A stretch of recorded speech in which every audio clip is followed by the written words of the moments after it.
Hello everybody, I am the Nerdy Guy, and today I'm going to talk about my impressions and thoughts on Warlords of Draenor, the new World of Warcraft expansion. Now, I haven't played World of Warcraft for quite a long time. I haven't played during the whole Siege of Orgrimmar patch, because I can't afford it. If more people started watching my videos and I could get some AdSense, then I would be able to afford it, but nah. I need to make good videos for that. But I still want to talk about my thoughts and opinions about this new expansion, because I realized that most of the people who make these videos have no idea what the fuck you're talking about, and they're complaining about things that's not true, they're celebrating things that's not going to happen. So, I mean, with all the information that Blizzard has released, we know some things, and they complain about things that they haven't confirmed, and like I said, they celebrate things that they have said won't happen. So I decided that, first of all, before I start anything, I'm going to refer you to Noble87's channel. I'm going to put an annotation somewhere on the screen and a link in the box below to his channel, because he makes several lore videos. He has made so many, and he has made several lore videos about Warlords of Draenor, and released all the information, and make videos like with all the information that Blizzard has released. So go to his channel, and you will find out everything you need to know about Warlords of Draenor. Do that before you make a video like this on your own. But I want to talk about, like, Warlords of Draenor, and my thoughts and opinions about it. First of all, I have to say, the trailer, not that good. I mean, when I first saw the Mr. Pandaria trailer, I was like, oh, this is awesome, I can't wait to play this. I mean, I couldn't wait until I got to see this new continent, because, say what you want, I mean, Pandaria wasn't the best game, but the environment was beautiful. I mean, I loved every part of exploring Pandaria. It was a really great environment. But when I saw the Warlords of Draenor trailer, that didn't give me the same feeling. That didn't give me that, like, oh, I can't wait to explore this place. It was more like, eh. But as we move on, now the story here, I'm going to summarize this shortly. If you want to know more, go to Noble87's channel. But the story is that Garrosh escapes with the help of somebody who has the powers of time travel, and he gets sent back in time, and he's going to take the Horde before it drinks the demon blood, and he's going to stop them from drinking the demon blood, then make an army with them, kill the Draenei, and then he's going to make a new dark portal, connect that to our dark portal, which currently takes us to Outland, and he's going to take this new Iron Horde and invade Azeroth use it to invade Azeroth in our time period, in our timeline. But time travel will not be part of the expansion. This is something most people don't understand. People go like, oh, it's going to have time travel. Some people saying, oh, I'm going to play it because it's time travel. Some people say, I'm not going to play it because it's time travel. Yet Chris Metzen himself confirmed that time travel will not be part of the expansion. If we play our cards right, nothing we do here will affect the world in our timeline, because Garrosh's actions creates a separate timeline. However, he's planning on taking the Iron Horde from that timeline to our timeline and fuck everything up. So time travel will not be part of the expansion, so stop saying that, please. But when it comes to story, I mean, I really don't like Garrosh. I just want to put that out there. But, also, a lot of people are complaining like, oh, Garrosh is the end boss again. No, he's not the end boss. The guy who set him out of prison is the end boss. Sorry, I got something in my eye.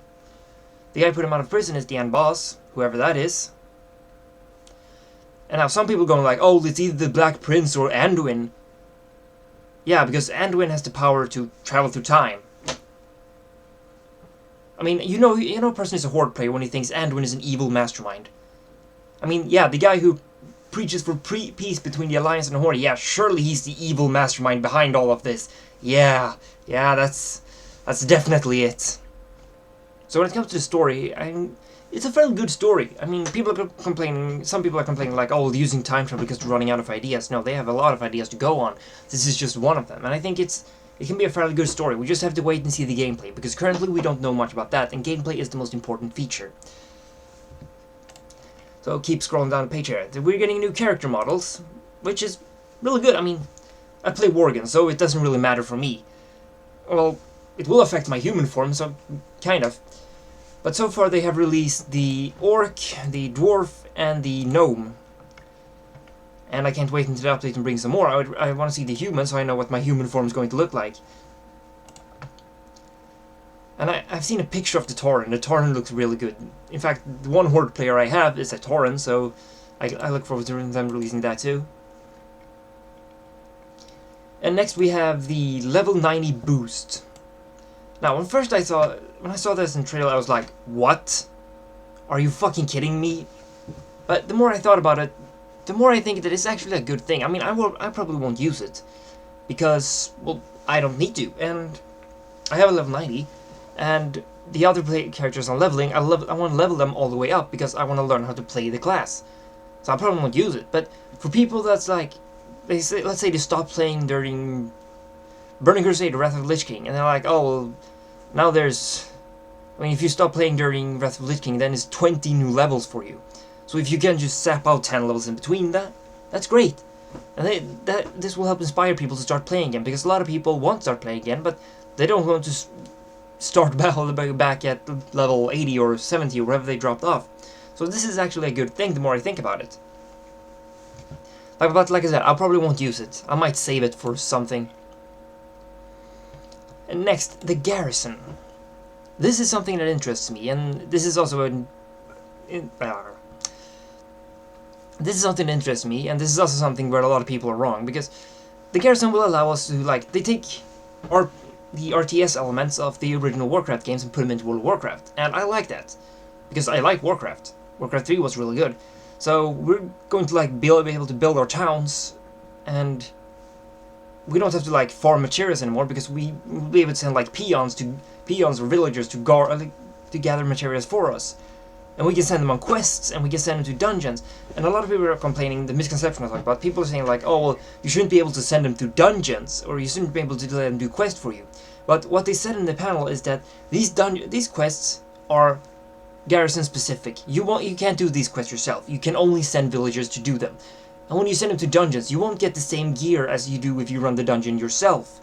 You'll get other gear, you'll get worse gear. But this is an option you can do. You can allow these to farm for you, and I really like that. This is an addition I think that's actually a really good addition. And next we have all the characters we're going to meet. I'm scrolling down their page here to check all these things. We're going to meet Kargath Bladefist, Blackhand, Kilrog, Ner'zhul, Gul'dan, Grommash, Durotan, Velen, Khadgar, and Marad. And this is something I look forward to. As a lore freak as I am, then I really want to see these characters like in their natural environment and like see how they were back then. This is going to be really interesting for me. So I think this is a really good feature. Again, another good feature. Because yeah, I want to see these people. I want to see like Grommash how he was when he was young. Because so far we have only seen him in Warcraft 3. Because, spoiler alert, he dies in Warcraft 3. Now, when it comes to the map, I mean, people are complaining like, oh, we're just getting reskinned Outland. No, it's not reskinned Outland. It started from scratch. So it's not reskinned Outland. And no, they're not removing Outland. Outland will still be there. This will be a new world for us to explore. And this is partly why I was like, I mean, sure, the environment is going to be kind of cool to see how it all looked before Ner'zhul just tore the entire of the country apart with his magic. And which was what created the Outland as we know today. Sure, it's going to be cool, and see like Shadowmoon Valley is now like a really cool forest of eternal light or something, and it's not like the volcanic ashland as it is today in Outland. But the map is still for me kind of like, meh, could be better. I mean, but I have to wait and see. I mean, I don't know yet. And I think it's interesting, like if you look at this map here, it's an interactive map, so you can click the countries to get information about them. Yet there's one island here that's a bit like purple brownish. And this is Netherstorm. That's what later becomes Netherstorm. And the fact that it's not highlighted so you can't click it most likely means that this will be a patch. They will add this in a patch sometime. That's pretty obvious. And here there's another island down here, which probably is the same thing. That's going to be a patch. But when it comes to the map, sure, it's going to be cool to explore, but I'm not that excited about it. Next they're going to make some UI improvements, which is, these I really look forward to. They're going to fix so you can easily sort the bags. So you can decide like, oh, I want these types of items in this bag, these types in this bag, and these types in this bag. And I think I read somewhere that you will be able to sell all the junk with just one button click, like, oh, sell junk, done. That would be really good. And quest items will no longer take up parts of your inventory. I like that. And they really needed to do some of these things because the bags are starting to get ridiculously big and we're still filling them so fast. I mean, a lot of items is going to get updated so they can stack higher, have higher stacks. I think most stacks are now up to 100. So we don't have to fill our bags. And other things here, we're going to be able to craft directly from the bank. We don't have to get the materials. As long as we have them in the bank, then we can still craft them for us. That is great. Next, you're going to update the quest log, and they're going to like sort the quests. So you're going to see like, oh, this is main story quest, and this is a side quest to easily make sure that you follow the story if you want to. And then next, the collections. You know how we like mounts and pets? They are now in like their own little page where you can see all your mounts, you see all your pets. For those of you who don't know this was way before I played, but mounts used to take up place in your bag. So if you had a mount, you had to have it in your bag before they fixed that. And now they're going to do the exact same thing with heirlooms and toys. I mean, they added a lot of toys with Mr. Midoriya, and I carry some of them around with me because, well, it's better than nothing if you're bored when you're waiting for some people in a dungeon or something. But these things take up bag space, and they take up bank space. But they're going to fix that, so they're going to put the toys in a separate, like, page, so you can still see and use them all. That is great. And we also have the heirlooms, and the heirlooms is now going to be account-wide, just like the mounts. So if I decide to start playing on another server, and I can even play Horde despite the fact that I play Alliance, I can still get my heirlooms. This is great. This is a fucking awesome feature. I love this feature. So this is something that they actually should have added a long time ago, but I'm really happy that they added it. Thank you, Blizzard. Thank you. This will make it a lot easier to stretch out to more servers and start playing more and more. So yes, thank you. Next up, they're going to fix the dungeon system, the dungeon and raid system. And they're adding 1, 2, 3, 4, 5, 6, 7 new dungeons. Well, they're adding 6 new, and then they're remaking Upper Blackrock Spire. And they also talked about how people in Mr. Midoriya, people missed that they didn't add new dungeons with the new patches. They said that was a mistake, and they're going to do this here. We're going to get more dungeons. And again, that is something I really like. We're getting 2 new raids and some world bosses. And they're updating the complete raid system. They're remaking it all. First of all, Raid Finder will become flex raiding, so you can still do some raiding, despite if somebody jumps out halfway through, like, oh, I already did rest of the boss, I'm gonna jump off here. Yeah, you still can continue playing, because then you will just have 24 bosses. 24 bosses, you still have 24 players, and you just scale down, so you can easily raid still. Now, what's flex raiding now is going to become normal and still flex raiding. So you can have anywhere between 10 and 25 players, just like in Raid Finder, and that's really good.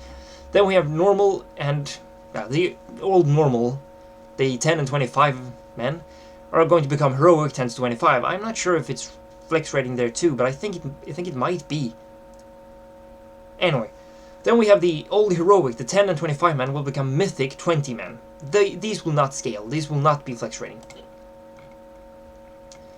And they talk about the loot system, like how they're going to fix so guilds can still decide what kind of loot system they will have.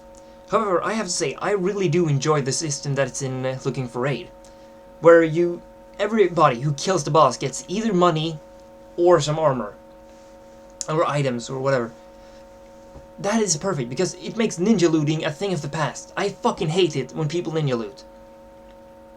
And I pointed out that, sure, it has its advantages, I can't talk today, in, like, when you play with strangers, like you do in Looking for Raid.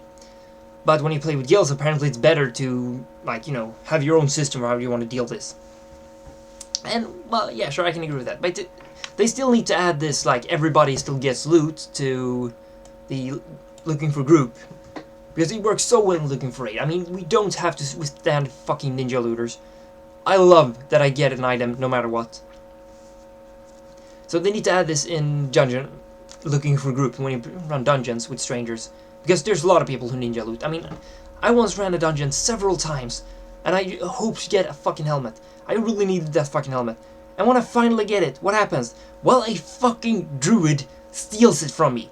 A druid who had a helmet from a heroic dungeon. He stole it from me. I was so pissed off. That was a dick fucking move. So they need to add that there, so you can't ninja loot, because fuck.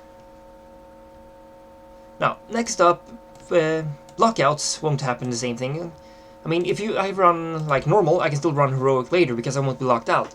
And I think they said something about like, if one person in the group has already defeated the boss, then that wouldn't affect everybody. Like, oh, now I have to skip that boss.